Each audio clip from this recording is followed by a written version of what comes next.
રાજકોટ ત્રિકોણબાગથી ચાલી આરએમસી કચેરી ખાતે ભ્રષ્ટાચારને લઈને કોંગ્રેસનો વિરોધ, અહેવાલ સંજય પોપટ।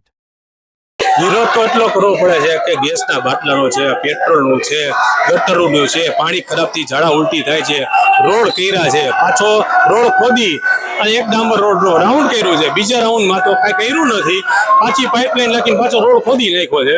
કોઈ આરએમસીમાં કે એમએલએ કે સંસદ કે ધારાસભ્ય કોઈ કંઈ ફોન ઉપાડતા નથી, કોઈ પૂછવાય નથી આવતું, પબ્લિક બહુ હેરાન થાય છે, એટલે વિરોધ એટલે કરી છે, કોઈ ક્યાંય દેખાતું નથી। હવે ચૂંટણીને 1.5 મહિનો બાકી છે, તો અહીંયા આવશે ને માફી માંગશે, બાકી કોઈ કોર્પોરેટરના ફોન ઉપાડતા નથી, નથી ગટરના કામ થતા, નથી પાણી ખરાબ આવે છે, ઝાડા ઉલટી થાય એનું કામ નથી થતું, અને આ પેટ્રોલ ગેસની આટલું માણસો હેરાન થાય છતાં એમ કે અફવા છે, આવું છે, બસ કાંઈ કામ કરતા નથી। ભ્રષ્ટાચાર સિવાય ભાજપ કાંઈ કામ કરતું જ નથી, ભ્રષ્ટાચાર જ કરે, ખોટી ખોટી તારીખોનું કામ જે આ કરશો મેં આ વિકાસ કર્યો છે, કોઈ જાતનો વિકાસ નહીં, ખાલી બોલીને નીકળી જાય છે, એનો વિરોધ કરી છે અમે।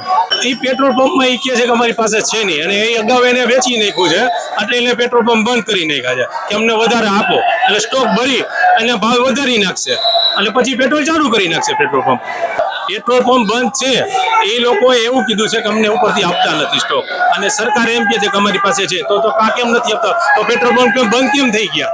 તો પબ્લિક આટલું કેમ? પબ્લિકને વિશ્વાસ નથી કે ખોટું જ બોલે છે, એટલે પબ્લિક પેટ્રોલ પંપે લાઈનું છે અને પેટ્રોલ પંપ પુરાવા જાય છે।